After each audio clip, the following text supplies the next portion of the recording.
Natalee Holloway was just 18 when she vanished during her senior trip to Aruba in May 2005. A bright student with dreams of studying medicine, she represented hope and promise. On the night of May 30th, she was last seen leaving a bar called Carlos and Charlie's with three young men, Joran van der Sloot and brothers Deepak and Satish Kalpoe. When Natalee didn't return for her flight home, panic set in. Her luggage remained untouched, and her disappearance quickly turned into a global mystery that captivated and haunted millions for years to come. A web of lies and false confessions. As the search intensified, Joran van der Sloot became the prime suspect. But instead of clarity, he spun a web of contradictions, claiming Natalee was dropped off at her hotel, then saying she was left on the beach. Each story changed, each lie deepened the confusion. Despite multiple arrests and interrogations, police had no evidence or body. The Kalpoe brothers were also pulled into the chaos, accused and released repeatedly.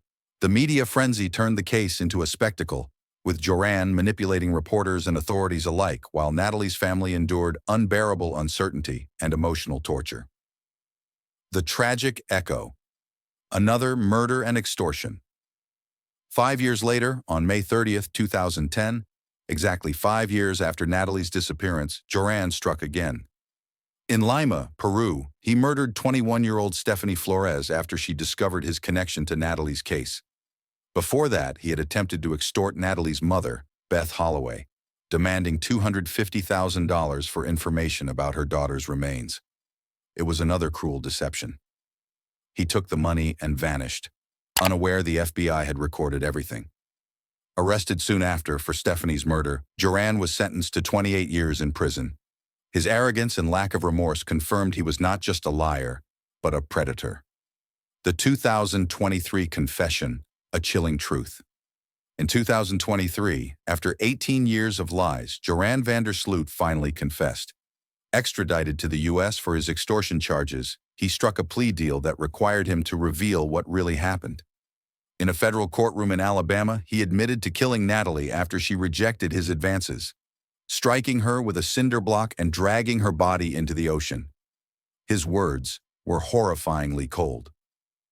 For Beth Holloway, the confession brought both relief and heartbreak. She called him what he was, a killer, as the judge sentenced him to 20 years, to be served after his Peruvian term.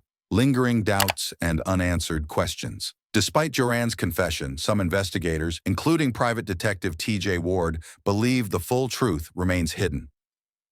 Ward, who worked with the Holloway family for years, argued that Joran's story was too clean and conveniently detailed. He believed the Kalpoe brothers still knew more than they admitted. Questions persisted about whether Joran truly acted alone or if others helped cover up the crime. Even after 2 decades, the Holloways' search for complete truth continued. For them, the confession closed one door but left many others open.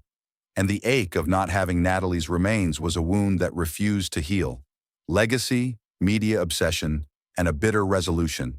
Natalee's case became a global phenomenon and a symbol of how tragedy, media, and justice collide. Her story dominated headlines, sparking debates about missing white woman syndrome and the media's selective empathy.